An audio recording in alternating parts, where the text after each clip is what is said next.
Hola a todos los amigos de Filosofía Apuntes. Estamos con Surawardi, la filosofía de la iluminación. Este es un tratado, o más bien una obra filosófica, un trabajo filosófico de Surawardi que sería el cuarto en realidad. Sería el cuarto de su magnum opus. La filosofía de la iluminación, la verdad es que nos va a recordar variados elementos de la filosofía que de hecho ya hemos visto. Pero fíjense que estos elementos se parecen a lo que Surawardi nos propuso el año 1186, que fue la obra en que, la fecha en que se escribió esta obra. Por un lado tenemos a Guillermo de Ockham, cuya idea sobre la epistemología que él proponía se parece mucho a la que postula aquí Surawardi, pero Surawardi es absolutamente anterior a Guillermo de Ockham. Nosotros tenemos que entender que Guillermo de Ockham ya nació el año 1285 y esta obra es de 1186.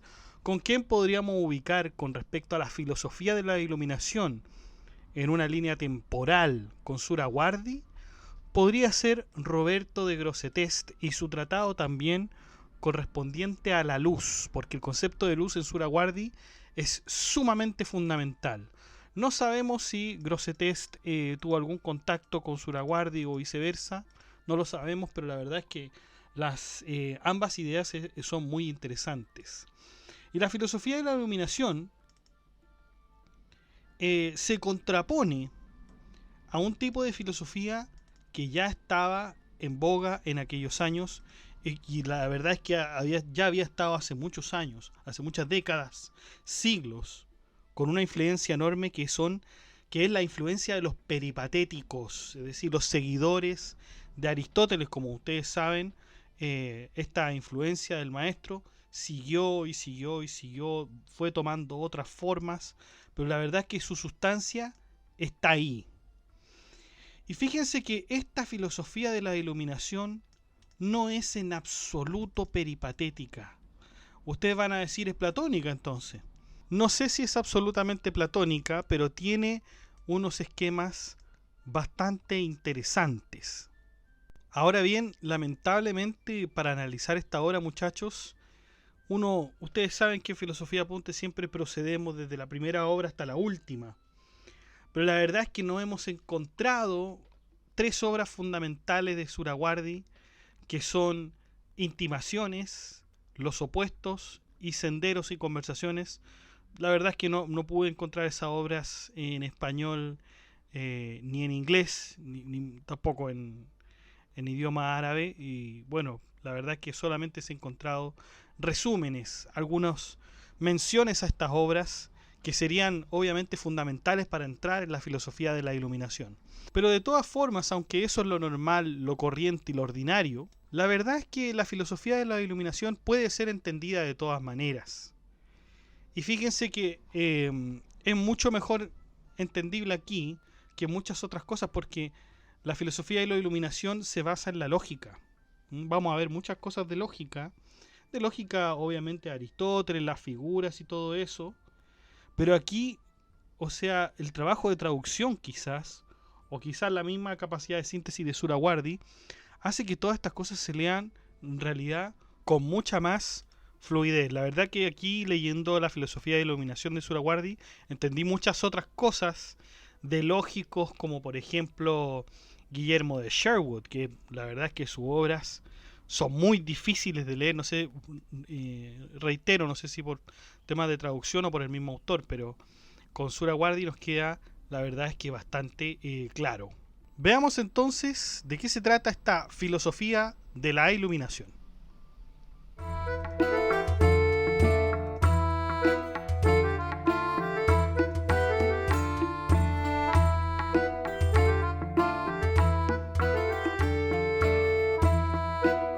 Bueno, antes de analizar con detalle la obra de la filosofía de la iluminación, vamos brevemente a analizar algunos textos anteriores a esta gran obra. En realidad no lo vamos a analizar, sino que vamos a ver una pequeña descripción. El primer texto era Intimaciones, Al-Talwihat. En esta obra, Surawardi reinterpreta la lógica de las categorías de Aristóteles. Recordemos que las categorías de Aristóteles eran 10. Recordémoslas entonces: sustancia, cantidad, cualidad, relación, lugar, tiempo, posición, posesión, acción y pasión. Y la verdad es que Surawardi las reduce a 4. De estas 10 las reduce a 4, argumentando que el movimiento es otra categoría que debe estar y que fue Arquitas el pitagórico quien la agrega. Un ejemplo de esta reducción podemos verla en que para Surawardi la cualidad puede ser reducida a la cantidad. Por ejemplo, una línea corta es más débil, entre comillas, que una larga. Con respecto a Avicena, Surawardi dice que la esencia tiene prioridad frente a la existencia, es decir, es contrario a Avicena. Y a lo largo de esta obra, Surawardi relata una conversación que tuvo con Aristóteles en un estado entre el sueño y el despertar. El Aristóteles al que alude Surawardi es el Aristóteles en realidad de la teología, porque existía un malentendido entre los árabes anteriores, sobre todo, de que confundían la la teología de Aristóteles con las Eneadas de Plotino. Siempre está ese error mencionado. Siempre los árabes, por lo menos Avicena, Alfarabi, siempre hablan de la teología de Aristóteles. Y la verdad es que cuando se lee esa teología son las Eneadas de Plotino. Surawardi preguntó a Aristóteles en este sueño si los peripatéticos como Alfarabi e Ibn Sina fueran los verdaderos filósofos. Pero este Aristóteles le respondió: ni un título entre 1000. Más bien, los sufíes Bastami y los Tustari son los verdaderos filósofos. Surawardi luego analiza cómo el Hekmat y la ciencia de la luz, el Al-Ishraq, se originó con Hermes y pasó a tales figuras en Occidente como Pitágoras, Empédocles, Platón, Agatha Daimons, Asel Asclepio y así sucesivamente hasta llegar hasta él. De eso se trata Intimaciones en general. Vamos con la segunda obra anterior a la filosofía de la iluminación, que son Los opuestos, Al-Muqawamat. En esta obra debe considerarse como una adición al Al-Talwihat, que es la obra anterior que habíamos dicho, Intimaciones, aunque es de naturaleza menos expositiva y más argumentativa. Surawardi alude al hecho de que Al-Muqawamat es una guía para una mejor comprensión de Al-Talwihat, y en él se analizan más a fondo las doctrinas peripatéticas. La tercera obra es Senderos y Conversaciones. Esta es una de las obras más importantes de Surawardi y más extensa, que contiene una mezcla de argumentos discursivos e iluminacionistas. En la sección introductoria recomienda este libro a todos aquellos que no han alcanzado el dominio de las ciencias discursivas y por tanto tienen obstruido su camino hacia la comprensión de la sabiduría superior de la iluminación. Como pueden ver, chicos, Surawardi, si bien está en contra de la filosofía o de la lógica peripatética, al mismo tiempo nos dice que no es posible aprender la filosofía de la iluminación sin haber entendido la lógica peripatética. Así que los exhorta a que de alguna manera vuelvan a revisar, o si no lo han hecho, que revisen a los peripatéticos. La introducción a este libro es de gran importancia, ya que explica el propósito y el lugar de esta obra, entre otras de Surawardi, y también alude a la existencia de un círculo de compañeros espirituales del mismo autor. Teniendo en cuenta el resumen de esas tres obras, vamos entonces con la filosofía de la iluminación propiamente tal. Surawardi comienza la obra diciendo que anteriormente ya había escrito algunas otras obras menores. Sin embargo, en esta obra se aprecia el camino más rápido para llegar a la iluminación. Es más ordenado y preciso. no llegó a este camino a través de la cogitación, sino que más bien estuvo con él la cogitación. Esta obra fue hecha con intuición, como el viejo Platón lo haría en su tiempo. Ahora bien, Suraguardi aclara que la filosofía no comienza con Platón, sino que el mundo nunca ha estado sin filosofía. Por otro lado, Suraguardi aclara que este libro no es solamente para interesados en la filosofía intuitiva, sino que también tiene componentes de filosofía discursiva. Por lo tanto, nuestra primera parte va a ser las reglas del pensamiento en 3 discursos. El primer discurso tiene la primera regla, y esta es sobre cómo la palabra significa el significado.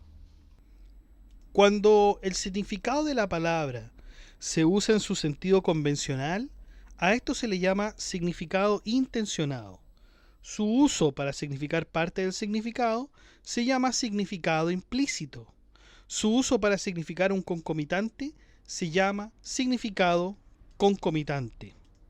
Por cierto que tenemos que entender la palabra concomitante como la define Avicena. Concomitante es lo que cualifica necesariamente a la cosa después de la verificación de su esencia, en tanto que ésta sigue su esencia, no en tanto que ésta es intrínseca a la verdad de su esencia. Si nosotros estudiamos los concomitantes, vamos a ver que esto es una especie de accidente que pertenece a la cosa completa y a otras. Y ahí se diferencian en distintos concomitantes. Son clases y clases de concomitantes que por lo menos Avicena lo ve así, ¿no es cierto? Podríamos decir también que son propiedades que son invariablemente asociadas con una cosa, pero sin necesariamente ser parte de su esencia.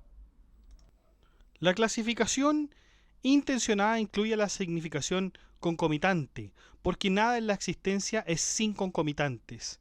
Esta no incluye la significación implícita, ya que algunas cosas no tienen partes. Lo general no significa lo específico en su especificidad. Por ejemplo, una oración general, vi a un hombre.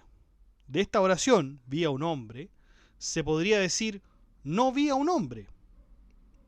Y cuando nosotros decimos no vi a un hombre, a lo mejor quiere decir que vi a un animal. Pero lo que no se podría decir es no vi un cuerpo, porque si decimos un hombre o no vi un hombre, es decir, a un animal, es imposible no decir no vi un cuerpo. Regla segunda, sobre la división entre la concepción y el acuerdo. Si aprendes algo que está ausente de ti, solo puedes aprenderlo por medio de una imagen o su realidad en ti. Recordemos que la aprehensión es el conocimiento directo de algo, sea a través de la sensación o la intuición. Si conoces algo sin tener rastro de que ocurre en ti, entonces el estado de antes de conocerlo y de después de conocerlo son idénticos. Si tú tienes un rastro que no corresponde a la cosa, entonces no la conoces tal como es. Por lo tanto, debe existir una correspondencia entre el conocimiento de la cosa y la cosa tal como es. Ese rastro del cual se habla es la imagen. Aquel conocimiento que puede válidamente corresponder a muchos se llama significado general. En este se pueden usar palabras generales como hombres y sus significados. Si no puede ser significada como múltiple, entonces se llama significado específico, y la palabra que la significa se llama palabra específica, tal como la palabra Said, que es un nombre de persona, y sus significados. Un significado que es incluido en algo más es llamado significado inferior en relación a la cosa. Regla número 3. Sobre las quididades.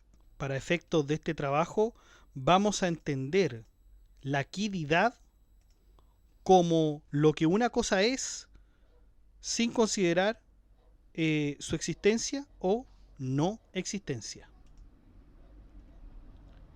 Una realidad puede ser simple o no simple, es decir, una realidad puede ser simple o compuesta. Por ejemplo, el animal es compuesto de cuerpo y alma. El cuerpo es el término general porque es tomado en la mente con la palabra animal. Ahora bien, cuerpo es una palabra general y animal sería una palabra más baja con respecto a esta. Por otro lado, está la parte específica que pertenece a sí misma, es decir, el alma.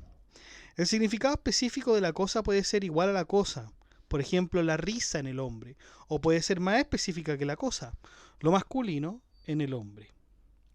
La realidad puede ser separada en accidentes separables, tales como la risa en el hombre, o pueden ser accidentes concomitantes también. El concomitante completo es el concomitante relacionado esencialmente a la realidad. Por ejemplo, la relación de los tres ángulos en el triángulo.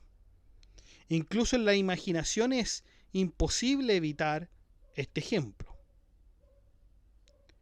Regla 4 sobre la diferencia entre accidentes separables y esenciales. Si se quiere saber lo que adhiere a una realidad necesariamente o esencialmente a través de una causa eficiente, debes completar la realidad a solas y evitar tu mirada hacia algo más. Aquello que sería absurdo quitar de la realidad es dependiente de ella y es necesitada y causada por la realidad en sí misma. Si su causa fuera otra que la realidad, entonces ésta podría ser o adherida o removida de ella. Entre los signos de la parte está el que se piensa antes de pensar en el todo y que juega un rol en darle realidad a un todo. Una parte por la cual una cosa es descrita, por ejemplo, la animalidad en el hombre, es una parte esencial para los seguidores de los peripatéticos, pero nosotros solo mencionamos lo que es esencial. El pensamiento del accidente, sea este concomitante o separado, es posterior al pensamiento de la realidad, y la realidad juega un rol en realizar su existencia. El accidente puede ser más general que la cosa, como por ejemplo la habilidad de caminar en relación al hombre, o bien puede ser específica, como la habilidad de reír en relación al hombre. Regla quinta, establecer que el universal no existe fuera de la mente. El significado universal no tiene lugar fuera de la mente. Si la tuviera, entonces ésta tendría una identidad por la cual sería distinguida de todos los demás y no sería compartida. Esto se convertiría en una cosa específica, mientras que es supuesta a ser una cuestión universal, lo cual es absurdo. Si el significado universal aplica a muchos igualmente, como el número 4 a sus instancias, esta es llamada universal continuo. Si este se puede aplicar a las cosas más o menos completamente, como blanco aplica a la nieve o al marfil, que está más o menos presente, a esto se le llama significado de diferencia. Cuando muchos nombres son dichos a una cosa, estos son llamados sinónimos. Cuando muchos objetos son llamados por un nombre y no se usan con un solo significado, llamamos a sus ejemplos equívocos. Si un nombre es usado con otro cuyo significado tiene una semejanza, proximidad o concomitancia, a este se le llama metafórico. Vamos con la regla sexta sobre el conocimiento humano. El conocimiento del humano es innato o no innato. Cuando una cosa desconocida no puede ser conocida, señalándola o trayéndola a la mente, y esto es algo que tampoco puede ser alcanzado por las visiones verdaderas de los grandes sabios. Entonces el conocimiento de este depende de las cosas que llevan a un orden y que se encuentran en el conocimiento innato. De otra manera, el conocimiento de algo que un hombre desea conocer dependerá previamente de obtener un infinito número de cosas, y así no podrá ser capaz de dar un primer paso en el conocimiento, lo cual es absolutamente absurdo. Fíjense cómo esto, los que ya han estudiado a Guillermo de Ockham, esto es tan relacionado. Yo diría que a Guillermo de Ockham pudo haberlo sacado perfectamente de aquí, ¿no? Esta idea del conocimiento innato, y también sobre lo que habíamos hablado de los universales. Acordémonos que Guillermo de Ockham decía que los universales no son más que intenciones del alma. Y aquí Surawardi nos está diciendo que los universales no existen fuera de la mente. Son muchas coincidencias muy parecidas, ¿no? Vamos entonces con la regla séptima sobre las definiciones y sus condiciones. Si algo es definido por alguien que no lo sabe, la definición debe consistir de partes que son específicas a la cosa, sea que cada parte sea específica a la cosa, o que algunas partes lo sean, o por su combinación también lo puedan ser. Una definición debe ser algo más aparente que definido. Por ejemplo, si fuera por ser algo definido, entonces por padre podría ser definido como poseedor de un hijo, porque padre e hijo son igualmente conocidos o desconocidos. La definición de la realidad no puede ser simplemente la sustitución de una palabra, porque tal sustitución es solamente útil a quien conoce la realidad, pero es incierto en el significado de la palabra. La definición de términos relativos deberían expresar la causa donde surge la relación. Definiciones esenciales reales. Cuando se usa el término definición esencial, se hace para establecer la quiridad de la palabra. Tal fórmula indica los aspectos internos y esenciales de la realidad de una cosa. La fórmula que hace la realidad conocida por los externos se llama descripción. Como ejemplo, algunos dicen que el cuerpo está compuesto de partes. Aristóteles decía eso. Algunos dicen que de partes simples y no sensibles, materia prima y forma, decían los peripatéticos. Y otros decían que los cuerpos son compuestos de partes indivisibles, que esos serían los atomistas, pero la verdad es que Suraguardi aquí cita a los musulmanes atomistas. Y los antiguos, en un último término, que decían que el cuerpo es la magnitud fija y no sujeta a cambio. ¿Quiénes son estos antiguos a los que se refiere Suraguardi? Son los persas, que de hecho esa es la filosofía que sigue el filósofo que estamos hablando. Para la gente común, el cuerpo lo van a ver en partes como así se concibe en apariencia. Si este es el caso con las cuestiones sensibles, mucho más lo será con aquellas que no lo son. Por lo demás, hay algo en el ser humano que lo hace ser humano. Pero esto es incognoscible para todos, no solo para las personas comunes y corrientes, sino que también para la élite, como podrían ser los peripatéticos, que definían al hombre como un animal racional. Pero esto la verdad es que es desconocido, realmente y esencialmente es desconocido, nos dice Suraguardi. Que se llama al hombre como un animal racional es solamente, por decirlo de alguna manera, una etiqueta, un nombre provisional para eso que desconocemos. Un principio iluminacionista. Los peripatéticos dicen que para alcanzar una definición esencial se debe considerar el género y la especie dentro de ella. Por género entendemos la esencia general, que corresponde a la pregunta ¿qué es? Mientras que por otro lado se entiende especie cuando se habla de la diferencia. Así, lo desconocido solo puede ser entendido a través de lo conocido. Sin embargo, lo específico esencial de la cosa es desconocido para quienes son ignorantes en ello. Y si ese específico esencial tiene que ser definido, esto se puede hacer por medio de las cosas generales, lo que en realidad no podría definirlo, pues solo lo específico lo puede definir. En consecuencia, la única forma de obtener la definición es a través de lo sensible o lo evidente de la cosa. De hecho, incluso si alguien pudiera enumerar los esenciales que conoce, no podría estar seguro de que no pasa por alto la existencia de alguno de ellos. No es suficiente decir, bueno, si hubiese otro atributo yo lo sabría. O, como dicen otras personas, si la cosa hubiese tenido otro esencial, habríamos sido incapaces de saber su utilidad sin él. De este modo, si no hay conocimiento de que pueda existir otro esencial, entonces no puede haber certeza sobre el conocimiento de la realidad de la cosa, dice Suraguardi. Y así es imposible construir una definición en el modo que los peripatéticos lo requieren, una dificultad que el mismo Aristóteles habría mencionado. Vamos con el segundo discurso sobre las pruebas y sus principios, comprendidos en 7 reglas. Vamos con la primera, sobre descripción de proposiciones y silogismos. Una proposición es una expresión en la cual cuyo hablante puede expresar la verdad o la falsedad. Un silogismo es una expresión compuesta de proposiciones que cuando son aceptadas implican esencialmente otra expresión.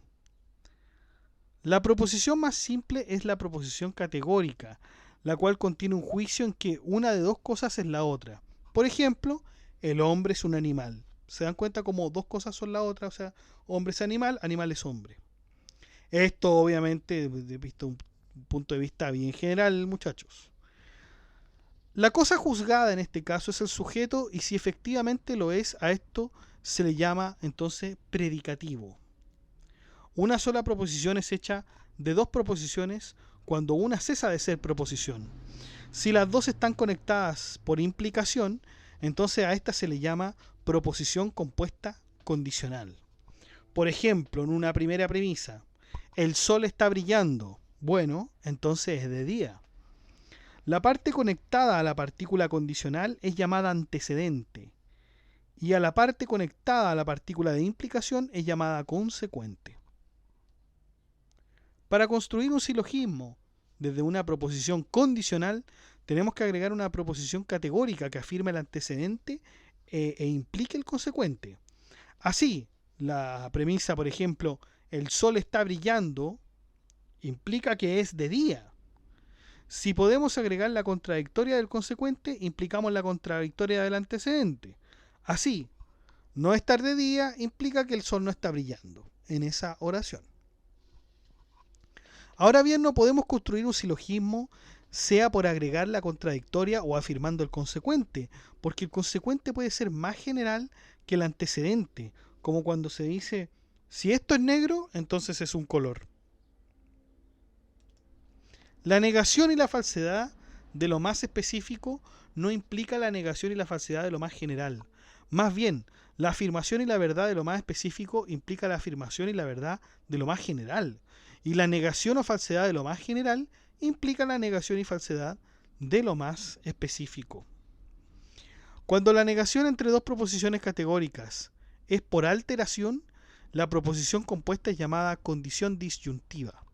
Por ejemplo, cuando se dice este número es par o impar. Tal proposición es efectiva si todas sus partes no pueden ser verdaderas y todas sus partes no pueden ser falsas. Para hacer un silogismo de este orden, uno puede afirmar algunas partes de la proposición y a su vez implicar la contradicción de lo que queda. Una proposición conjuntiva puede ser compuesta de dos conjunciones. Tengamos el ejemplo. Si el sol está brillando, entonces es de día. Entonces, si el sol se ha escondido, entonces es de noche. Una proposición disyuntiva puede ser compuesta de dos condicionales conjuntivos. En el ejemplo, una de dos. Si el sol está brillando, entonces es de día, o si el sol se ha escondido, entonces es de noche. Cualquiera podría ser este tipo de silogismo, pues las proposiciones condicionales pueden ser elevadas a proposiciones categóricas. Regla segunda, sobre las clases de proposiciones. Cuando se dicen las frases, por ejemplo, si, entonces, una de dos, o, bueno, cuando se usan este tipo de frases, en una proposición condicional, uno debería añadir siempre o a veces para cuantificar la proposición. De otra manera, esta puede ser indefinida y puede causar errores. Por lo tanto, en una proposición categórica, el hombre es un animal, debe especificarse si son todos o se refiere solo a uno. El concepto de humanidad requiere exhaustividad. De otra manera, un solo hombre podría no ser humano, ni tampoco específicamente, pero al mismo tiempo coincidir además los dos. En consecuencia, se debe tener cuidado con la exhaustividad de una proposición y esas palabras como humanidad que requiere exhaustividad. Llamamos proposiciones cuyos sujetos son proposiciones particulares individuales, tales como Said es letrado.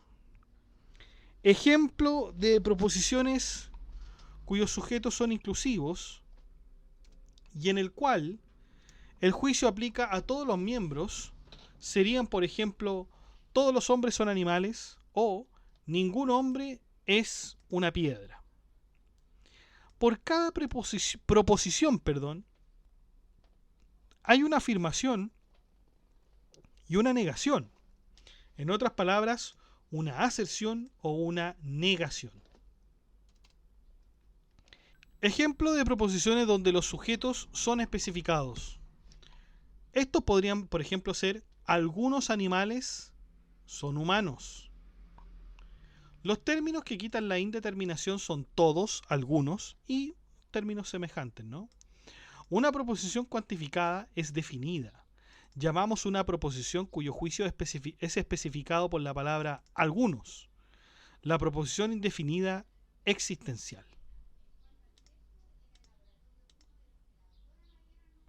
En una proposición condicional indefinida existencial, decimos, por ejemplo, puede ser que si, entonces, o también puede ser de las siguientes frases, como cuando se dice ya sea, o hay también, en todos esos ejemplos hay indefinición. Y también hay indefinición cuando se dice la palabra algunos, ¿ya? Porque las cosas individuales pueden ser muchas. Tengamos la palabra algunos en un silogismo. Y este silogismo vamos a llamarlo C, un silogismo C. Así se puede decir entonces, todo C es tal y tal cosa. Y la proposición se volverá definida porque se habrá removido la indefinición. La proposición existencial no es útil excepto en ciertos casos de conversión y contradicción. Igualmente, en las condicionales, si se dice Said está en el mar, entonces Said se está ahogando, se va a hacer específico y se hará también universal. Debería ser entonces dicho de esta manera. Cuando sea que Said esté en el mar, no tenga un bote y no sepa cómo nadar, entonces se está ahogando. No se puede negar que la palabra algunos es por naturaleza una palabra indefinida. Cuando se hace una investigación en las ciencias, no se encontrará ninguna palabra en la cual la naturaleza de una cosa particular es vista en su indefinición, a menos que la palabra algunos sea determinada. Si las cosas son hechas de acuerdo con ello que se está diciendo, entonces solamente las proposiciones universales se mantendrán, porque las proposiciones universales no son investigadas en las ciencias. Al mismo tiempo, las proposiciones que gobiernan las reglas se volverán pocas, más claras y más fáciles. Sepan ustedes que toda proposición categórica debe tener un sujeto y un predicado, que esas relaciones entre ellas y que sea aseverar o negar. Solo por la virtud de su relación, una proposición es una proposición. Y la palabra que indica esta relación es llamada cópula. Y puede ser omitida en algunos lenguajes y en algo más que indique la relación que la sustituya, como en el árabe donde se puede decir Said letrado o Said el letrado. Claro, lo que pasa es que, a ver, la cópula podríamos, en palabras bien sencillas para que podamos avanzar, la cópula es aquello que une dos palabras de forma esencial. Por ejemplo, en el español nosotros la cópula sería el verbo ser o estar. Por ejemplo, Gonzalo es profesor. ¿Se dan cuenta? Es en la cópula que une a Gonzalo y profesor.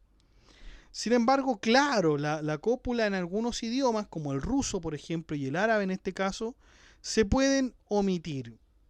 Por ejemplo, en ruso yo diría, si yo quiero decir yo soy Gonzalo, yo digo ya Gonzalo. No tengo que decir soy o estoy de ninguna manera. Entonces la cópula se puede obviamente reemplazar o sustituir. Las proposiciones negativas son aquellas en la cual la negación corta la cópula.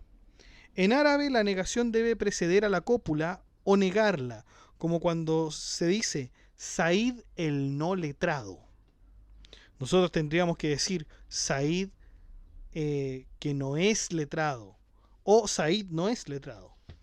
Sin embargo, si la negación es conectada a la cópula de tal modo que se convierte en una parte, ya sea del sujeto o del predicado, la naturaleza afirmativa de la cópula permanecerá. Así, cuando es dicho en árabe, Said no es letrado, la cópula afirmativa permanece y la negación se vuelve parte del predicado. Tal proposición afirmativa es llamada infinita. En otros lenguajes, aparte del árabe, ya sea que la partícula negativa precede a la cópula, ésta no puede determinar afirmación o negación. En vez de ello, tanto como hay una cópula y la negación sea parte del sujeto o predicado, entonces la proposición en sí misma se mantendrá afirmativa, a menos que la negación corte la cópula.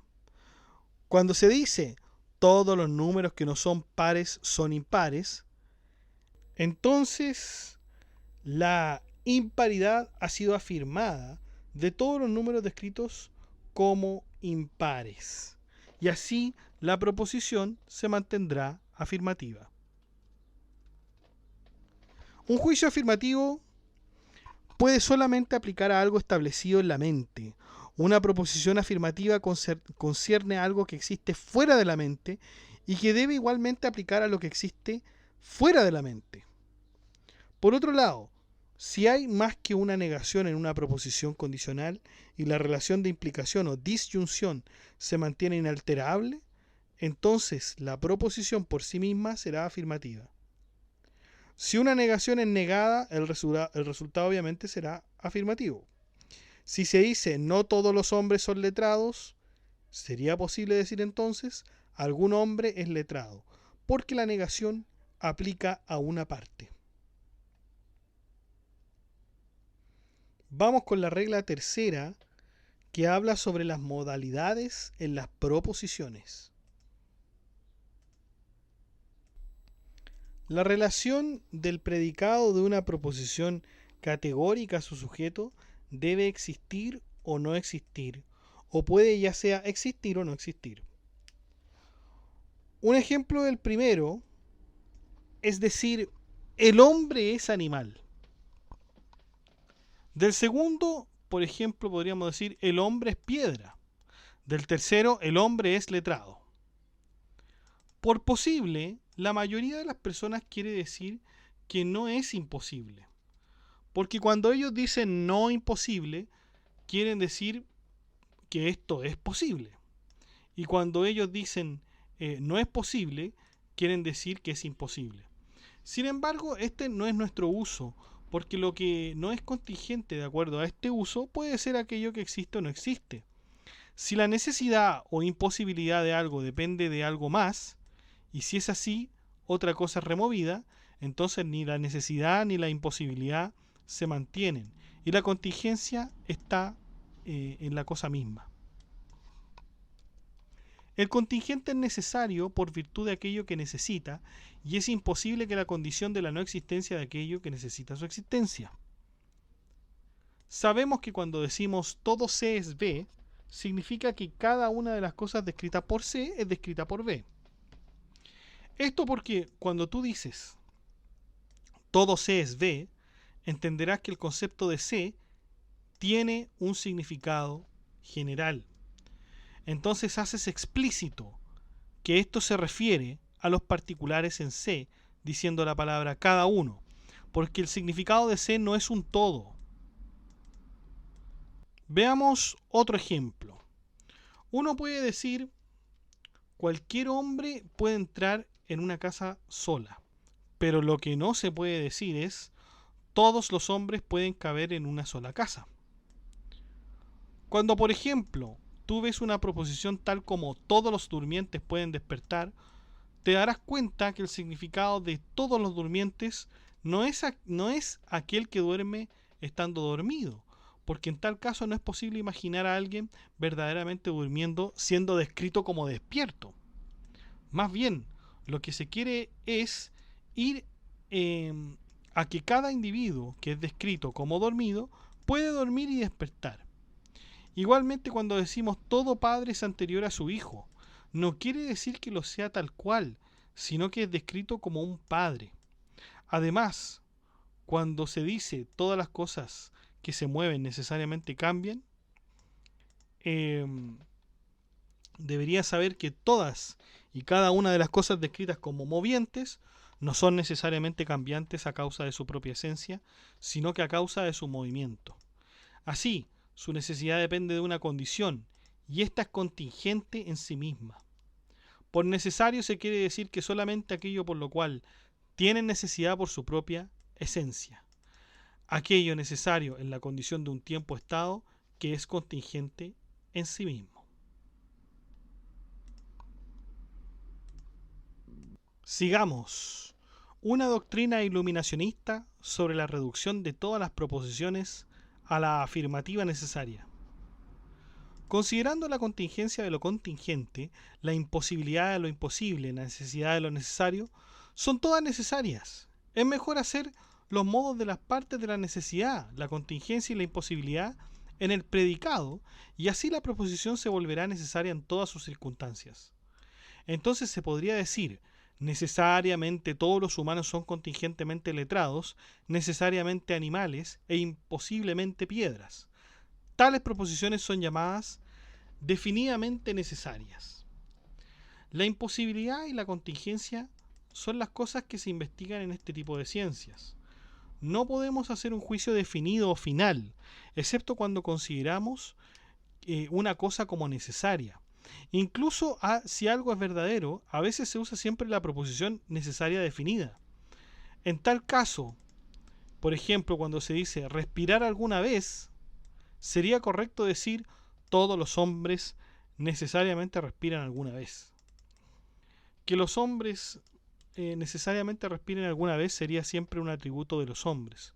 Y lo mismo sería si esos hombres alguna vez no respiraran, incluso cuando estuviesen en realidad respirando.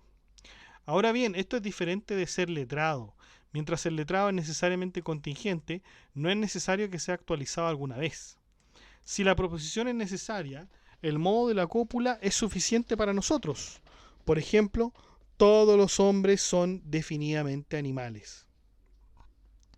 En otra proposición modal, cuando sea que son hechas de manera definida, el modo debe ser incluido en el predicado. No necesitamos emplear la negación una vez que hemos especificado los modos. Para la negación completa, lo necesario tiene que estar incluido en el tipo afirmativo. Sabiendo que una proposición no es una proposición por virtud solamente de una afirmación, también podría ser en virtud de una negación. La negación es también un juicio intelectual, sin considerar si es una excepción o negación, porque este es un juicio en la mente, que no es puramente negar, pues una cosa puede ser negada o afirmada. La negación y la afirmación en el intelecto son juicios mentales cuyo estado es algo más. Así, cuando lo inteligible no es juzgado y no está en ningún estado, entonces no es ni negado ni confirmado por otro, sino más bien es en sí mismo confirmado o negado.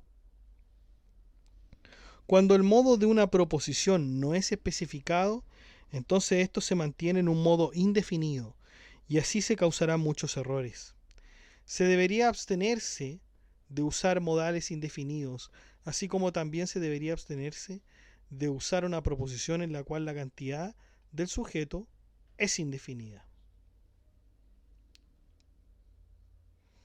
Regla cuarta sobre la contradicción y su definición. Contradicción es cuando dos proposiciones difieren solamente por la afirmación o la negación. De esto se sigue que ambos no pueden ser verdaderos y falsos al mismo tiempo.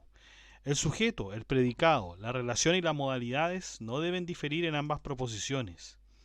En el caso de las proposiciones universales, no hay necesidad para condiciones adicionales, porque negamos exactamente lo que afirmamos como la proposición definida.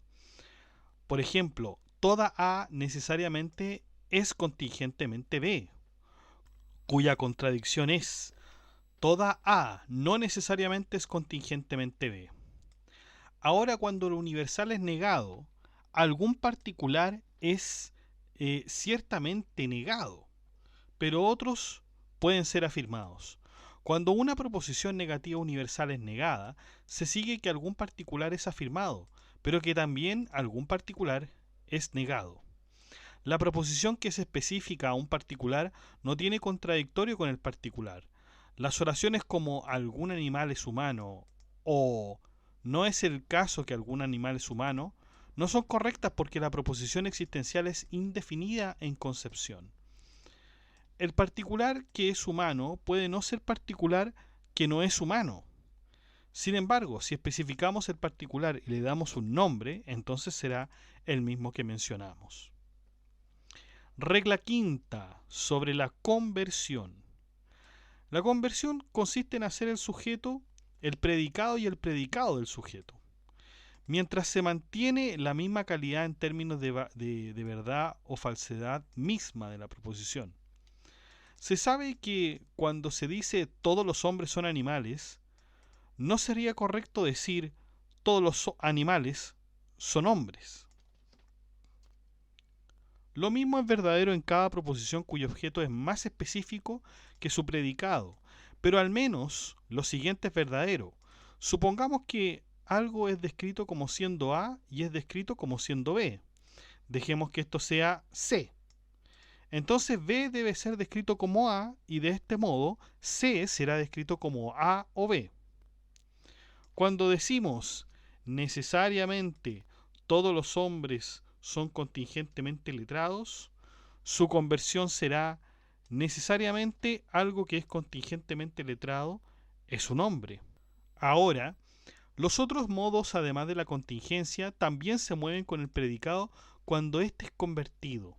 La conversión de la proposición afirmativa definitiva necesaria es en sí misma una proposición afirmativa definitiva necesaria en cualquier modo que pueda ser. Las proposiciones particulares y universales son convertidas de tal modo que el predicado es descrito por el sujeto sin cantidad. Es cierto que la frase o oración más bien necesariamente ningún hombre es una piedra, entonces se deduce que necesariamente ningún hombre es una piedra. De otro modo, si una de las cosas descritas, ya sea por el sujeto y el predicado, deberían ser también descritas por otro, entonces será imposible asegurar la falsedad de solamente una de las proposiciones, y ambas proposiciones serían falsas. Si la contingencia es parte del predicado de la proposición necesaria definida y la negación está con el predicado, la negación también será movida a la conversión, como en esta oración. Necesariamente todos los hombres son contingentemente no letrados. Su conversión será afirmativa definida, así, de esta forma. Necesariamente algo que contingentemente no es letrado es un hombre. Muchos peripatéticos han sido proclives al error con respecto a esto. Por ejemplo, si señalas el particular en la proposición no es el caso que algunos animales sean hombres, y hace la proposición universal, esta convertida a nuestra expresión sería una equivocación. Sin embargo, situarse en la negación parte del predicado y se dice algún animal es un no hombre, y esto se convertiría en algún no hombre es un animal. De otra forma, este no se convertiría en absoluto. La oración nada del trono está en el rey no puede ser convertida sin cambiarlo completamente. Así uno no podría decir nada del rey está en el trono. Uno debe cambiarlo a nada de lo que está en el rey es un tronco. La palabra en este caso no debe ser transportada porque esta es parte del predicado ahí mismo. La conversión, la contradicción, los negativos y las proposiciones particulares indefinidas son mencionadas aquí meramente para instrucción. No las vamos a necesitar. Regla sexta. Lo que pertenece al silogismo. Un silogismo tiene al menos dos proposiciones. Si una de las proposiciones incluye la conclusión completa, la proposición es condicional y otra proposición es afirmada o denegada. Esto es el silogismo exclusivo. Si una proposición corresponde a la parte de la conclusión, entonces la proposición debe corresponder a la otra parte. El silogismo en este caso es llamado conjuntivo. No hay ningún silogismo que consista de más de dos proposiciones, porque la conclusión tiene solamente dos partes. Y en ese sentido, cada una de las dos premisas corresponde a una parte de la conclusión. Es imposible añadir una tercera. Para las condicionales, en el caso del silogismo exclusivo, solamente la exclusión permanecerá. De hecho, es posible tener muchos silogismos, todos de los cuales se establecen las premisas de un silogismo. Cuando una proposición se vuelve parte de un silogismo, esta es llamada premisa. En un silogismo conjuntivo, ambas premisas deben compartir algo llamado término medio. El sujeto y el predicado de la premisa son llamados términos. El término medio puede estar en el predicado de una de las premisas y el sujeto de la otra. O este puede estar en el sujeto de ambos o del predicado de ambos. Los otros dos términos, aparte del medio, son llamados externos. La conclusión es obtenida de los dos términos con el término medio omitido. Cuando el término repetido, esto es, el término medio, es el sujeto de la primera premisa y el predicado de la segunda premisa, se vuelve una figura implausible cuya validez como un silogismo no es intuitivamente obvia y es así omitida. El silogismo conjuntivo perfecto es ese en el cual el término medio es el predicado de la premisa primera y el sujeto de la segunda. Este es el modo más perfecto. Veamos una doctrina iluminacionista de las negaciones. Se debe saber que la diferencia entre la negación en una proposición afirmativa y la negación, que corta la relación de la afirmación, es que la primera no puede aplicarse a la no existente, porque la afirmación debe aplicar a algo que pueda ser afirmado. En la segunda, la negación debe aplicar a aquello que puede ser negado. Sin embargo, esta distinción solo aplica a las proposiciones sobre individuos y no aplica a la proposición universal u otra proposición cuantificada. Cuando se dice todos los hombres no son piedras o ningún hombre es piedra, se está haciendo un juicio sobre todas y cada una de las cosas que pueden ser descritas como hombre en las proposiciones, mientras que la negación aplica solamente a la esencia de la piedra. Así, todos los individuos que pueden ser descritos como hombres deben existir para la descripción y para que sean correctos. Como no hay una distinción, la negación en una proposición universal debería ser hecha parte ya sea del predicado o del sujeto, y de este modo nosotros solamente tendremos proposiciones afirmativas y ningún error ocurrirá cuando nosotros distribuyamos las partes de las premisas de los silogismos.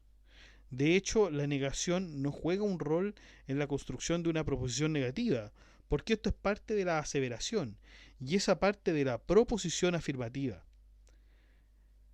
¿Cómo podría ser de otra forma cuando uno sabe que la imposibilidad de afirmar nos permite dispensar con la negación de lo necesario y que la negación y la afirmación de una proposición contingentemente son lo mismo? La figura más perfecta es del modo único. Por ejemplo, vamos a poner la primera premisa. Necesariamente todo C es B. Necesariamente todo B es A. Por lo tanto, necesariamente todo C es A. La primera premisa debería ser, por ejemplo, algunos animales son racionales. Todos los seres racionales son capaces de reír. Ahora vamos a dar un nombre al particular sin considerar la predicación de la racionalidad, aunque la racionalidad acompaña al particular. Fíjense, todos los D, de la letra D me refiero, todos los D son racionales y todos los seres racionales son de tal manera. De acuerdo con lo que dijimos antes, ahora nadie tiene la necesidad de decir algunos animales son D, como en la otra premisa, porque D es el nombre de ese animal. ¿Cómo puede el nombre de una cosa ser predicado de eso? Si pudiéramos poner una negación, la haríamos. y le haríamos esta una parte de ella, y diríamos, todos los hombres son animales, y todos los animales no son piedras. Por lo tanto, los hombres no son piedras. No hay necesidad de multiplicar, atención en esto, los modos del silogismo, rechazando otros y aceptando otros. Además, desde que el último término lleva al primer término, por los medios del término medio, los modos en la proposición necesaria definida son hechos parte del predicado en una o en ambas de las premisas, llevando así a la mayor. Por ejemplo, cuando se dice todos los hombres son necesariamente contingentemente letrados. O, en segundo lugar, todos los contingentemente letrados son necesariamente animales por necesidad. Y la última, todos los hombres son necesariamente animales por necesidad. No hay necesidad aquí de elaborar ninguna cuestión adicional considerando los modos compuestos. Más bien, la regla iluminista será suficiente. Las otras dos figuras son apéndices de esta figura. Es decir, lo que nos está diciendo aquí Surawardi es que de todas las formas del silogismo que nosotros hemos visto con Aristóteles, con Porfirio quizás, o con Boecio, con Guillermo de Sherwood, o con otros árabes también, la verdad es que no son necesarias. La está reduciendo Surawardi, está diciendo cortemos con esto. Y sigue. Veamos un principio de la iluminación relacionada a la segunda figura. Cuando quiera que hay dos proposiciones universales con diferentes sujetos y el predicado de una no puede ser afirmado de la otra, en todos los respectos o en algún respecto, entonces se sabe con certeza que si uno de los dos sujetos podría ser concebido a ser incluido bajo el otro, habría sido posible para el predicado del otro ser predicado de este. Por lo tanto, es imposible para uno de los dos ser descritos por el otro, sin considerar de cuál ese hecho el sujeto de la conclusión y cuál ese hecho del predicado. La conclusión será definitiva y necesaria, aseverando la imposibilidad de predicar su predicado en el otro sujeto o la necesidad de la negación que está ahí. Pues como habíamos dicho anteriormente, todos los hombres son necesariamente contingentemente letrados y todas las piedras son necesariamente imposiblemente letradas. En este segundo modo específico, no es una condición que el predicado sea el mismo en todo aspecto. Ellos solamente necesitan ser lo mismo en el cual ellos comparten, aparte del modo que está hecho parte del predicado, y esto es así permisible para los modos de las premisas que sean diferentes. Ellas difieren de la primera figura en que estas dos oraciones son proposiciones tal como lo que es imposible para el sujeto de uno de los dos es posible para el sujeto del otro. Para cada una de las proposiciones, lo que es posible para el sujeto de uno es imposible para el sujeto de otro. Sus dos sujetos son necesariamente incompatibles, llevando a la conclusión que estas dos oraciones son proposiciones cuyos sujetos son necesariamente diferentes. Igualmente, si el predicado de una proposición definida tiene una relación contingente y el predicado de la otra una relación necesaria, entonces una relación necesaria es imposible para la primera y la contingencia es imposible para la otra. Igualmente, si el predicado de una tiene una relación contingente y el predicado de la otra una relación de imposibilidad. Los condicionales pueden ser discutidos del mismo modo. El sujeto de las dos premisas puede ser incluido en el otro, entonces eso que es predicado necesariamente de los particulares de uno será el mismo por el cual es contingente o imposible a la premisa particular de los otros, y de este modo lo contradictorio de la secuencia implicará la contradictoria del antecedente. Vamos con un principio iluminacionista sobre la tercera figura. Cuando nosotros encontramos una cosa descrita por los predicados, sabemos que al menos una cosa de uno de los predicados es necesariamente descrita por el otro predicado. Por ejemplo, si decimos Said es animal y Said es hombre. Tenemos estas dos oraciones. Entonces sabemos que algún animal es hombre y algún hombre es animal. Cualquiera sea el caso. Esta cosa específica debería ser o debería tener un significado general, y entonces haríamos una proposición exhaustiva, como el ejemplo: todos los hombres son animales y todos los hombres son racionales. Esto entonces será confinado a la cosa específica descrita por ambos y se seguirá que algo de una de las dos es la otra. Cuando una cosa particular es descrita por uno o ambos de los predicados y ese especificado y hecha universal, entonces el caso será el mismo. La negación debería ser hecha parte del predicado y transferida a la conclusión. El término medio será descrito por los dos extremos en cada lugar de esta figura sin requerir una proposición negativa. Y si ambas premisas contienen negaciones, entonces las dos negaciones deberían ser hechas parte de los dos predicados. Uno debería decir: todos los hombres son no pájaros y todos los hombres son no caballos. La conclusión sería afirmativa. Algo descrito como un no pájaro es un no caballo. Si una de las premisas es universal y la otra no lo es, esto es permisible si el sujeto se solapa. Esto es porque el particular es en sí mismo incluido en la palabra todos. De este modo, es cierto que alguna cosa es descrita por ambos predicados, implicando que una cosa escrita por un predicado es también descrita por el otro. Esto nos sigue que cada cosa escrita por uno de los predicados es descrita por el otro en esta figura. Y esto es así porque ambos predicados o uno de ellos puede ser más general que el sujeto que está en el término medio y más general que el extremo. Por lo tanto, no es necesario que cada uno de los dos sean descritos por el otro, pero será necesario que alguno de ellos sea descrito por el otro. Como nosotros hemos hecho las modalidades y negaciones de las partes de las premisas de los predicados, entonces somos capaces de dispensar con muchos modos y muchas formas mezcladas. La validez del silogismo dependerá de esto, la certeza que una cosa sea descrita por dos cosas. Esto difiere de la primera figura en que dos oraciones son proposiciones dentro de cada una de las cuales algo es descrito por cada predicado y dentro del cual algo es descrito por ambos predicados.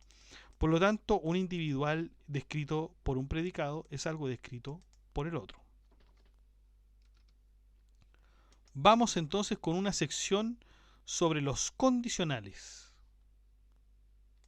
Los silogismos conjuntivos están compuestos de condicionales como en una proposición compuesta.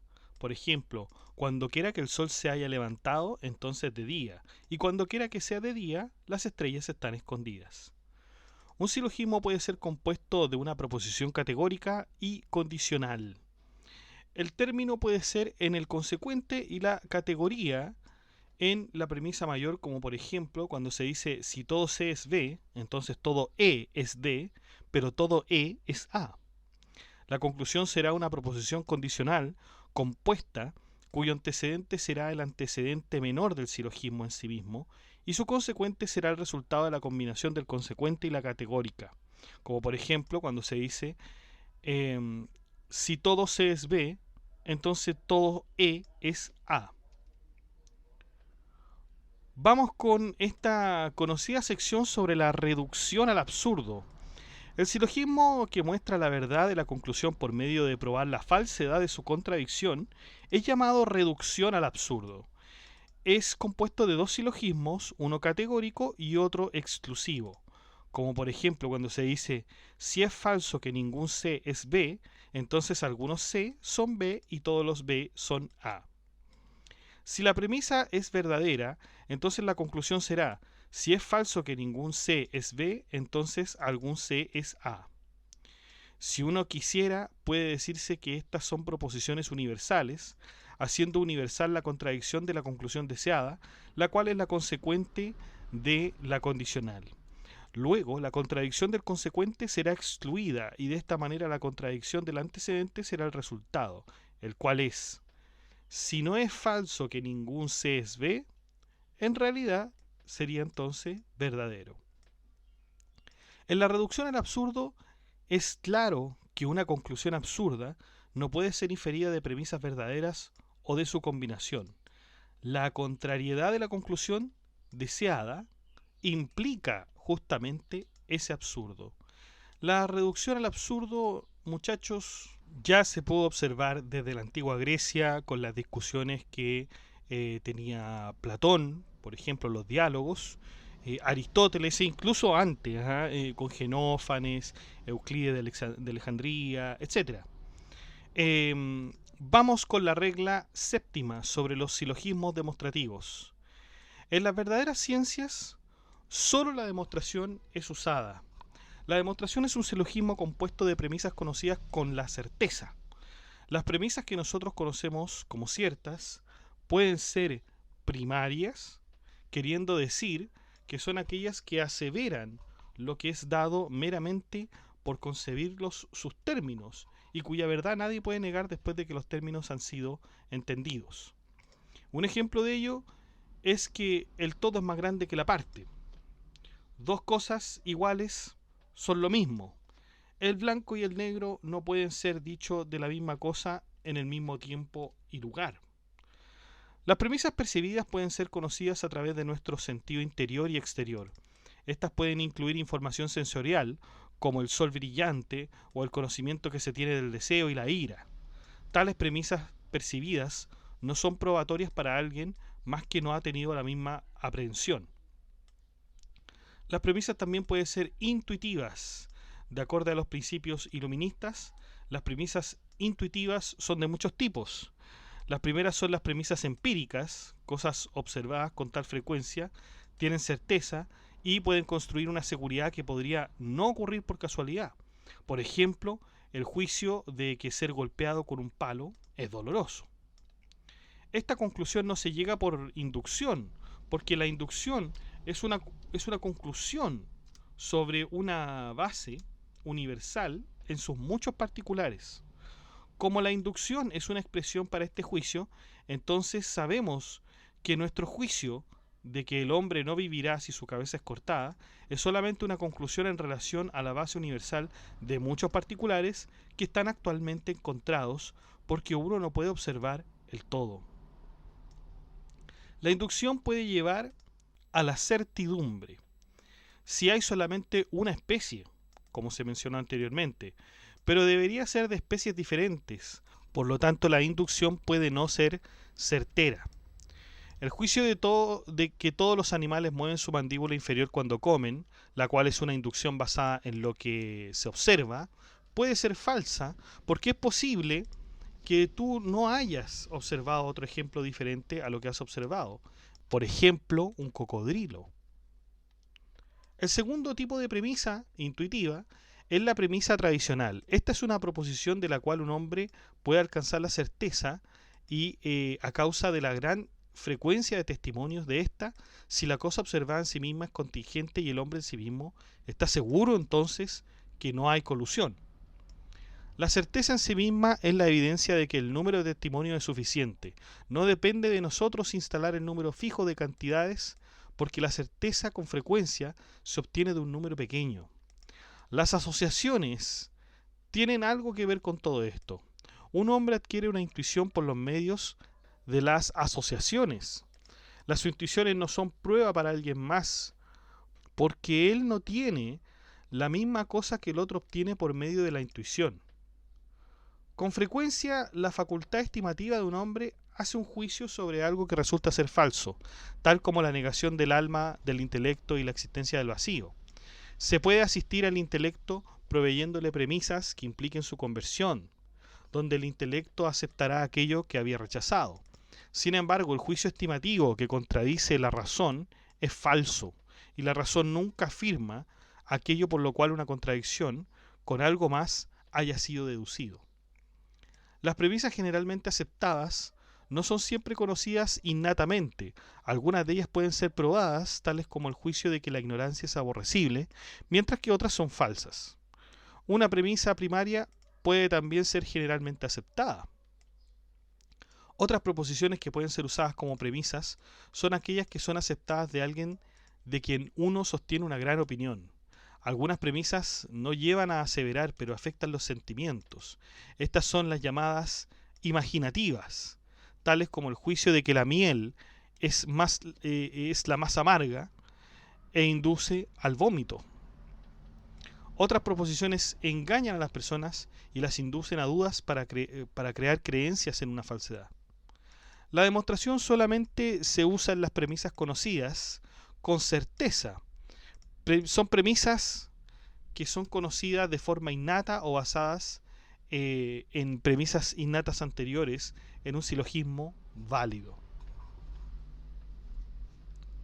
Vamos ahora a hablar sobre una sección de la analogía. La analogía no implica certitud. Este es un argumento que clama que un predicado es común a dos cosas basado en un elemento que es común a ambos. Los dialécticos identifican dos métodos en este modo. En primer lugar, donde quiera que el significado común se haya encontrado, entonces el predicado es asociado con ese y viceversa. Y entonces ellos están conectados en un punto común. Sin embargo, los dialécticos no pueden explicar por qué estos dos deberían ser inseparables en otras circunstancias no consideradas en la prueba. En el segundo método, ellos se enumeran algunos atributos de aquello por lo cual el predicado existe. A esto le llaman raíz o evidencia. Ellos no pueden estar seguros que no han sobrevalorado algunos atributos que es la base del predicado. Muchos predicados dependen de algo por lo cual uno se vuelve más consciente después. Los dialécticos entonces aseveran que todas las cosas individuales, excepto las que hablamos aquí, y a las cuales es el predicado relacionado con la raíz, son incapaces de causar el predicado a causa de la ausencia del predicado con cada una de ellas en otro contexto. Ellos pueden también asegurar que el predicado está relacionado y es independiente de los atributos de la causa del predicado en otro contexto, aunque ellos pueden tratar de eliminar todo otro por lo cual el predicado es relacionado. Entonces todavía estaría la probabilidad de continuar de su ser, o más bien el continuar de su ser en la raíz, porque de su especificidad e individualidad no hay significado que pueda ser trascendente, no a causa de una colección de atributos que es más inclusiva, porque esto ciertamente contiene la causa. Esto solo muestra las proposiciones del caso, pero no porque lo sea en sí mismo. Esto puede pasar en el término medio, que es por sí mismo causado por la relación en concreto con la realidad, pero es más aparente a nosotros. Un ejemplo de esto es decir, este palo se está quemando y todo lo que quema debe ser tocado por el fuego. Por lo tanto, este palo ha sido tocado por el fuego. Vamos ahora con una sección sobre las preguntas en las ciencias. Entre las preguntas de las ciencias está el qué, el cual busca el concepto de la cosa. El auxiliar busca un extremo de la contradicción conectada y con eso su respuesta al ser será uno de los dos. Y luego viene la pregunta cuál, que busca una distinción. ¿Por qué? Busca la causa de la aseveración, y esto puede también buscar la causa de la cosa en concreta realidad. Estas son las preguntas científicas principales. Las segundas cuestiones incluyen la pregunta ¿cómo es la cosa? La respuesta a esta pregunta es la llamada cualidad, o sea, por medio de la cualidad se responde esa pregunta. A la pregunta ¿cuánto? La respuesta es llamada cantidad y puede ser continua como las magnitudes o discreta como los números. ¿Dónde? Busca la relación de una cosa con su lugar y cuándo su relación con el tiempo. La pregunta ¿cuál? Puede ser usada para hacer otras preguntas innecesarias, conectándola con lo que se ve como por ejemplo ¿en qué lugar está esto? O ¿en qué tiempo está? Se dan cuenta, entonces, de todas maneras podríamos decir en cuál lugar está, en cuál tiempo está. Por último, la pregunta ¿quién? Busca específicamente o en realidad especificar aquello que es conocido para ser racional por esencia. Porque ¿quién busca a siempre una persona, ¿no? ¿Con quién siempre nos referimos? A una persona. Hemos terminado el segundo discurso y vamos ahora al segundo discurso, muchachos. El segundo discurso tiene el siguiente título: sobre las refutaciones sofísticas y algunos juicios entre los iluministas y la doctrina peripatética en muchas secciones. Sección primera, sobre las refutaciones sofísticas. El error puede ocurrir en un silogismo a causa de su arreglo que no es válido en los modos que hemos mencionado. Esto puede ser porque el término medio no es compartido completamente por la segunda premisa, a causa de que no son lo mismo en ambos, o a causa de que no es predicado de todo. Por ejemplo, decir todos los hombres son animales. El animal es universal, por lo tanto todos los hombres son universales. Es un error debido a la indefinidad de la segunda premisa y porque la palabra animal en la segunda premisa no puede ser predicado de todo, sino más bien es algo peculiar a la realidad mental y así no es distribuida como un término medio. Otros errores ocurren a causa de que uno de los dos extremos no es usado en la conclusión del mismo, como que éste es usado en silogismo. Si uno lo sostiene en la mente, lo que ha sido dicho antes será inmune del error en tales cosas. El error puede ocurrir a causa de la materia, por ejemplo, cuando se ruega la pregunta, o esta también de alguna manera falacia que es la petición de principio. La petición de principio, muchachos, nosotros ya la habíamos visto en Aristóteles, en su libro sobre los tópicos, en el tratado, en el corpus lógico de Aristóteles. Sería muy bueno repasarlo, la petición de principio, que también se llama petitio principii o rogar la pregunta también.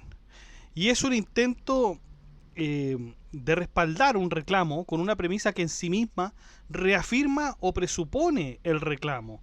Es un intento de probar una proposición y al mismo tiempo darla por sentada. Un ejemplo muy básico de petición de principio, que me parece, si no estoy equivocado, no lo recuerdo exactamente, pero parece que el mismo Aristóteles da este ejemplo. Una petición de principio sería: Sócrates es el maestro de Platón, porque Platón es el discípulo de Sócrates. Esta petición de principio también es muy parecida al argumento circular, ¿ya? Entonces, claro, no llegamos a nada. Si uno tuviese esa respuesta, la verdad es que no podría llegar a ninguna conclusión verdadera. Pero ojo, que la petición de principio también se puede complejizar bastante. Y a veces uno no se da cuenta, a uno le están diciendo un argumento bastante largo, lleno de retórica. No es que diga que es mala la retórica, pero a veces la retórica dificulta un poco la comunicación, sobre todo cuando se quieren dar a entender ideas, silogismos, etcétera. Y puede ser tan enorme que uno no se da cuenta que de alguna forma hay petición de principio. Así que hay que tener mucho ojo con esa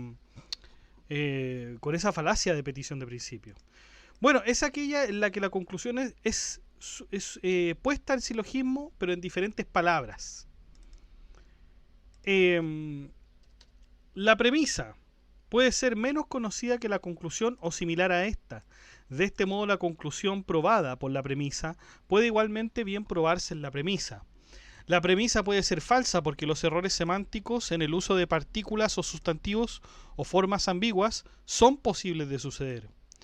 Los errores pueden ocurrir a causa de la negación también, o cuando el modo es demasiado pronto, o demasiado tarde, o es repetido, como cuando la gente supone que la palabra no necesariamente y necesariamente no son lo mismo.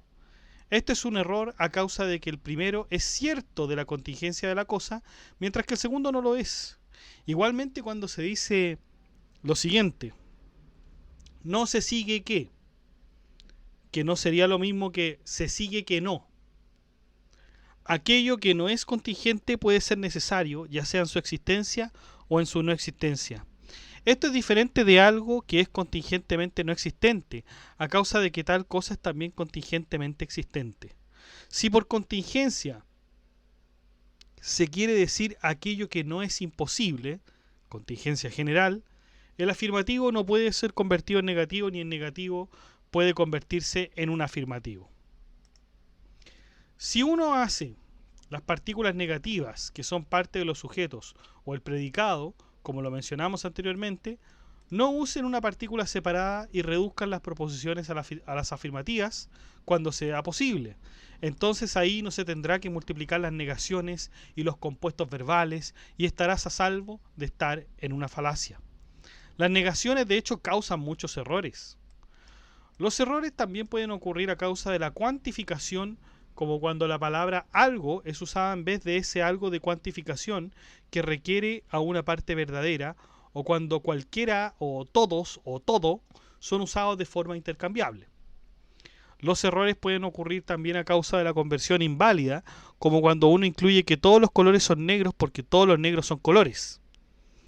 El error puede ocurrir también por combinar aquello que es separado, como cuando se dice Said es un doctor y es bueno, que es tomado para implicar que Said es un buen doctor, o separando el compuesto cuando se dice 5 es un número impar más un par, que es tomado para implicar que 5 es ambos, es par e impar.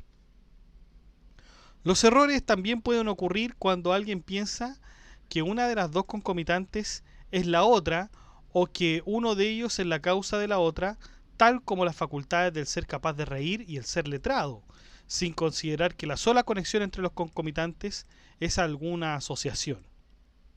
Esta falacia es muy común entre aquellos que no han dominado las ciencias y que cometen errores en cuanto al ser de la cosa. Tales errores muchas veces llevan a círculos viciosos. Por ejemplo, se dice que no puede haber paternidad sin haber un niño y que no hay niños si no hay paternidad.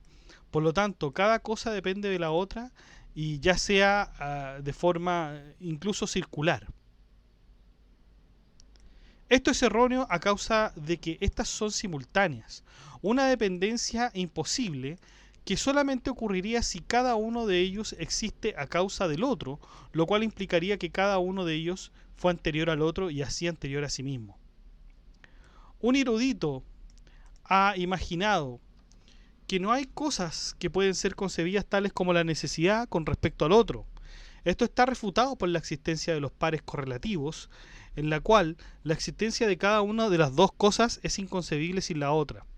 Su prueba es que si una de las dos cosas fuera independiente de la otra, entonces podría existir sin la otra.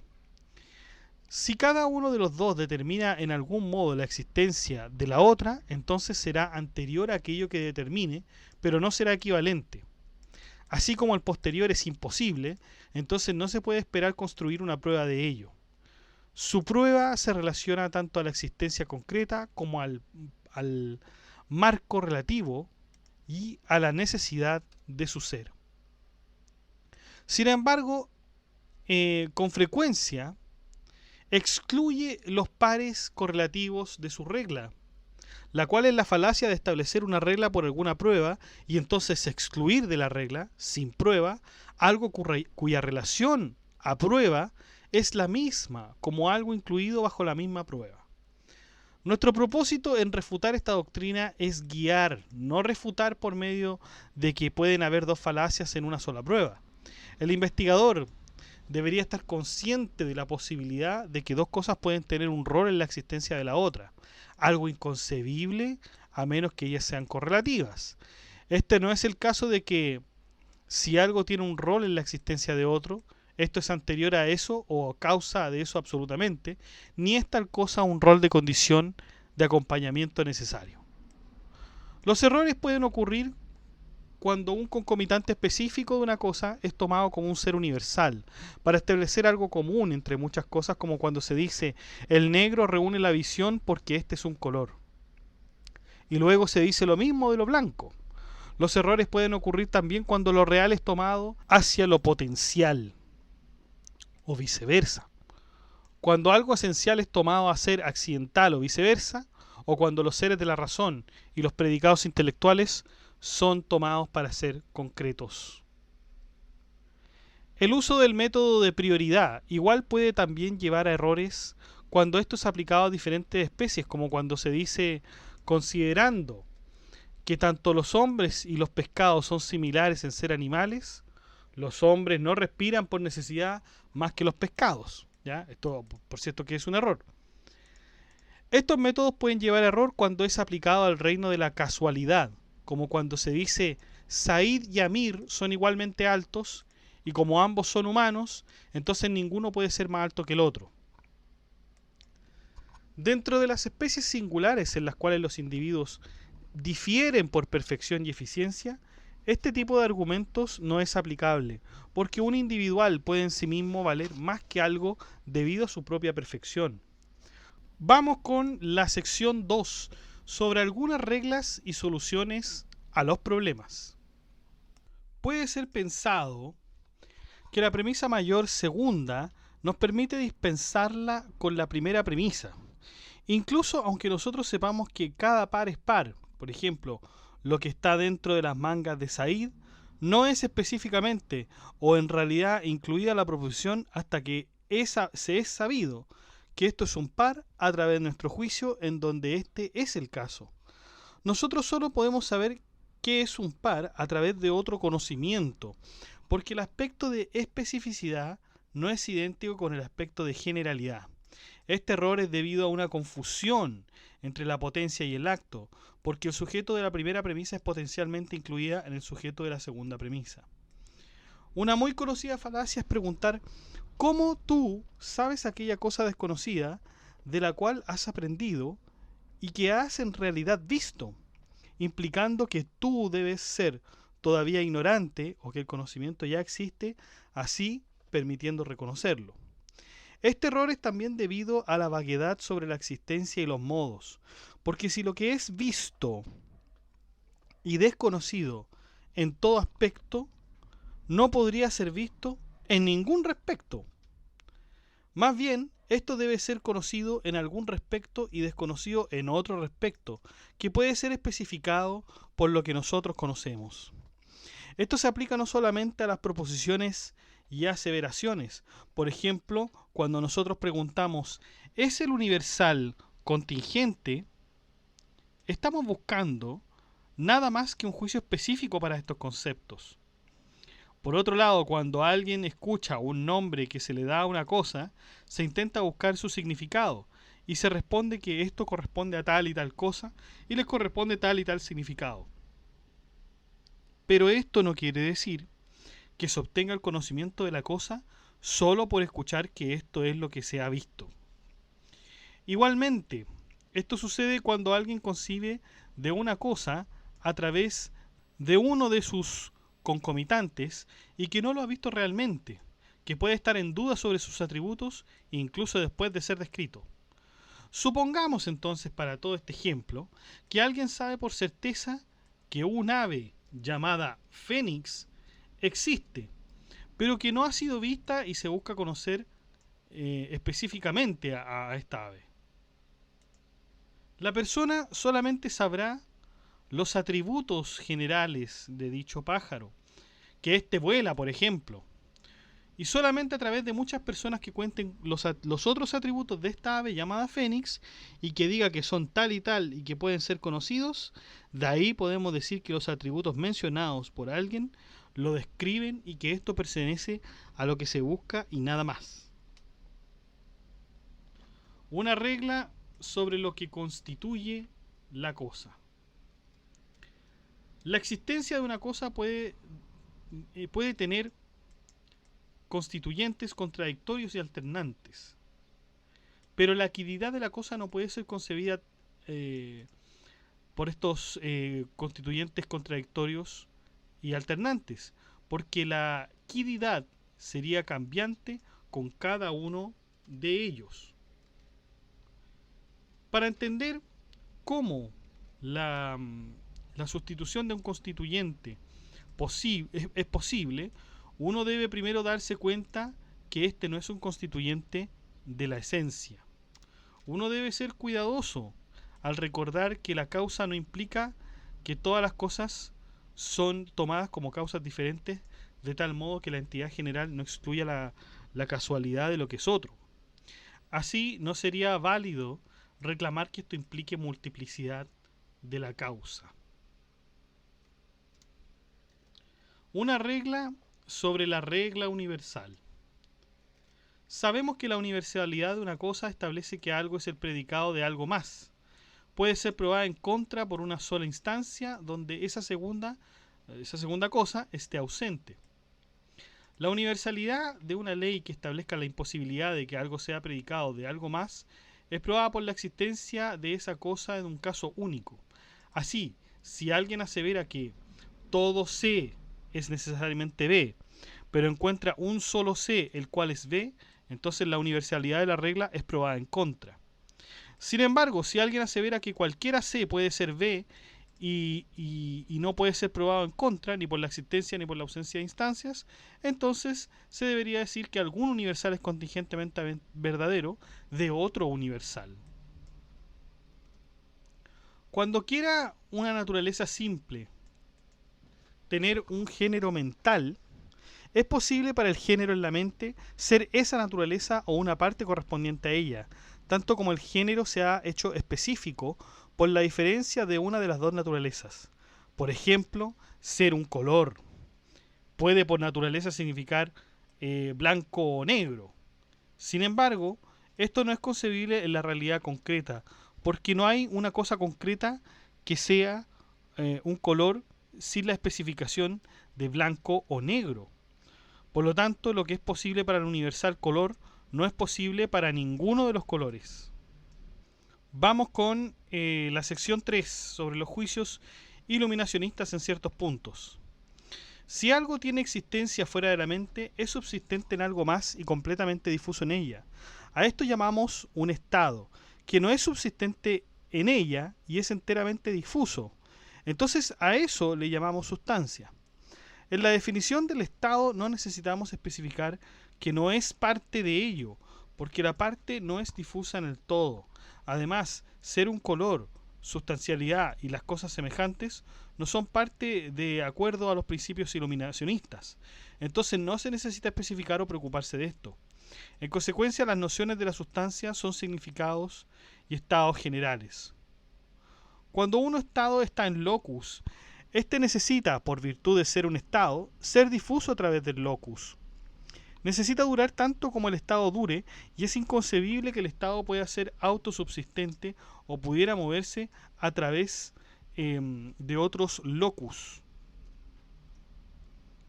En el momento de transferirse, esta sería independiente de su movimiento, dimensiones y existencia. Habría 3 dimensiones y este locus sería un cuerpo, no un estado. Un cuerpo es una sustancia que puede ser señalada y que obviamente debe siempre tener alguna longitud, anchura y profundidad. A causa de que un estado no tiene nada de esto, entonces es diferente de un cuerpo. Los cuerpos comparten corporalidades y sustancialidad, pero difieren en ser blancos o negros.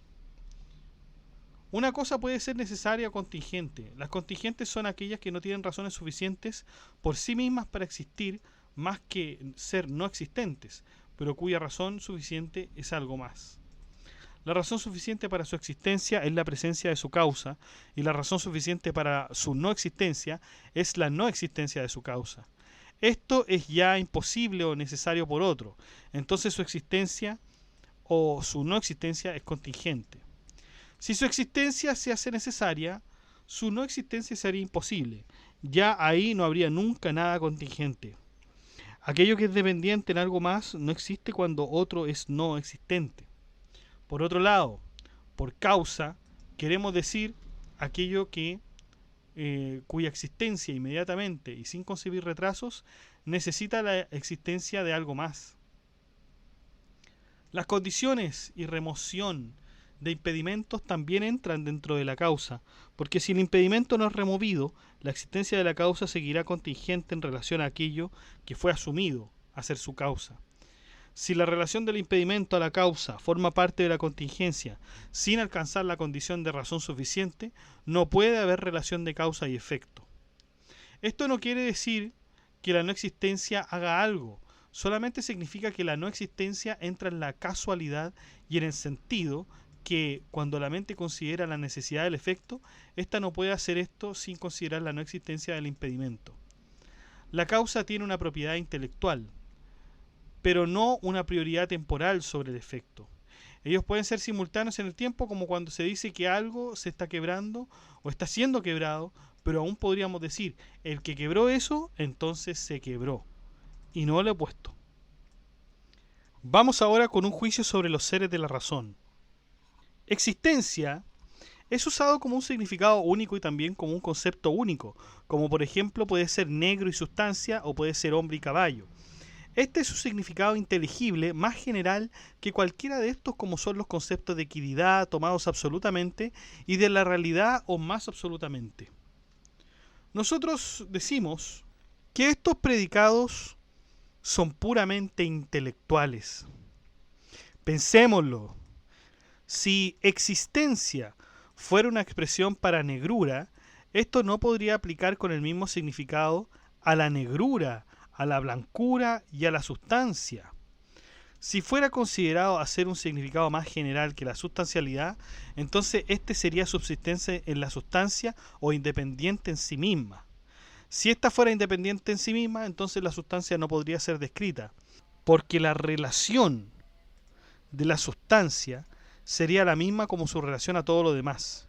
Si esto fuera la sustancia, ciertamente sería real en ella misma, y la realidad ciertamente será la existencia. Si la existencia fuera real, ésta existiría. Si su ser existente fuera tomado a una expresión por el existente en sí mismo, entonces existente no aplicaría a ambas existencias y las otras cosas con el mismo significado. Esto es a causa de que el concepto de existente con respecto a las cosas es que un existente es algo que tiene existencia, mientras en el caso de la existencia en sí misma, eso justamente sería la existencia. Nosotros por sí mismos no decimos algo de muchas cosas excepto con un solo significado. Después argumentamos que si la negrura es no existente, entonces su existencia no es real. Por lo tanto, su existencia es no existente, toda vez que su existencia es también no existente. Si nosotros hacemos al intelecto existente y el juicio como no existente, entonces el concepto de la existencia es distinto del concepto de existente. Nosotros podríamos decir que la negrura, la cual habíamos tomado como no existente, ahora existe y que su existencia no era, sin embargo, real. Y entonces la subsistencia se vuelve real. Si esto es así, la realidad de la existencia no sería la existencia en sí misma y la existencia tendría existencia. Y este mismo argumento aplica a la existencia de la existencia y así infinitamente. Pero un orden simultáneo infinito de atribuciones, por supuesto que es absurdo. Los peripatéticos entienden la existencia, sin embargo, dudando si ésta es real en las cosas concretas, tal como hacen ellos con la equidad original. La existencia tendría otra existencia resultando en una regresión. Esto es claro de aquello que donde no hay nada en existencia, que es en sí misma la equidad de la existencia, porque tan pronto como nosotros concebimos su concepto, podemos preguntarnos si hay o no existencia. Y eso tendría otra existencia y así también de nuevo nos vamos a el infinito, ¿no? La existencia puede ser dicha de relaciones, como cuando uno dice algo es existente en la casa, en el mercado, en la mente, en la realidad concreta, en un tiempo, en un lugar. Aquí la palabra existencia ocurre con la palabra con el mismo significado en todas estas. La palabra existencia puede ser ocupada en la cópula, cuando uno dice Said existe escribiendo. Esto puede ser dicho de la realidad y de la esencia, como cuando uno dice la esencia de la cosa y su realidad, la existencia de la cosa, su concreción y su yo. Estas son tomadas como seres de razón y son aplicadas a las actividades externas. Y esto es a lo que la mayoría de las personas entiende por existencia. Pero los peripatéticos dan otro significado. Para ello está en el hábito la explicación de sus argumentos, pasando desapercibido el hecho de que ellos también tenían asumido que esta es la más evidente de las cosas, ni siquiera definida por algo más. Entonces también la unidad no es su significado añadido a la cosa de los objetos concretos, porque la unidad estaría en una cosa entre otras y tendría en sí misma unidad. Por lo tanto, todos los atributos pueden ser divididos en dos clases. Los primeros son los atributos concretos, los cuales tienen una forma en el intelecto, como el blanco, el negro y el movimiento. Y el segundo es el atributo cuya existencia concreta solamente su existencia en la mente y que no tiene existencia excepto en la mente. Por ejemplo, la contingencia, la sustancialidad, la coloridad, la existencia y otras cosas que ya se han mencionado. Vamos con la sección 4 mostrando que la accidentalidad es externa a la realidad de los accidentes. Los seguidores de los peripatéticos dicen que la accidentalidad es externa a la realidad de los accidentes. Esto es correcto porque la accidentalidad es otro atributo intelectual. Algunos de ellos explican que un hombre puede inteligir algo y sin embargo está inseguro sobre su accidentalidad. Sin embargo, ellos fallan al aplicar este razonamiento a la sustancialidad, no pensando que cuando un hombre es inseguro sobre la accidentalidad de algo, él está inseguro sobre su sustancialidad también. Que la negrura es una cualidad es también algo accidental a esto. Entonces la cualidad es una razón de ser. El argumento por el cual nosotros intervinimos el color y entonces inteligimos la negrura es arbitrario, porque uno podría decir que el primer intelecto, esto es en la negrura, y el juicio que se tiene de este es un color y una cualidad. Sin embargo, nosotros no tenemos necesidad para tales argumentos, porque esto es retórico, y la verdadera base de la discusión es lo que ya habíamos dicho anteriormente. Claro, y en las otras obras ya se vio con mayor claridad. Lamentablemente no pudimos ver esa obra, muchachos, porque no se encuentran, de que Surawardi reduce las categorías de Aristóteles. Entonces, de 10 categorías pasamos a 4. Es sumamente complejo, pero esa es la gracia de la filosofía de la iluminación. Como podemos ver entonces, esta parte es absolutamente preliminar porque son las reglas del pensamiento, como se piensan generalmente en la filosofía de la iluminación, y también por el peripatetismo. Pero nos falta ahora entonces descubrir la segunda parte de esta filosofía de la iluminación, que ya es derechamente hablar sobre la luz divina, los órdenes de la existencia, etcétera. Ahí ya vamos a entrar de lleno en la filosofía iluminista de Surawardi. Vamos a terminar entonces con esta primera parte. Los invito, como siempre, están todos invitados a revisar nuestro blog, donde tenemos toda la información escrita, y también a nuestro grupo de WhatsApp, donde todas las noticias de nuestros videos y nuestro blog van a llegar primeramente ahí. Así que eso, muchachos.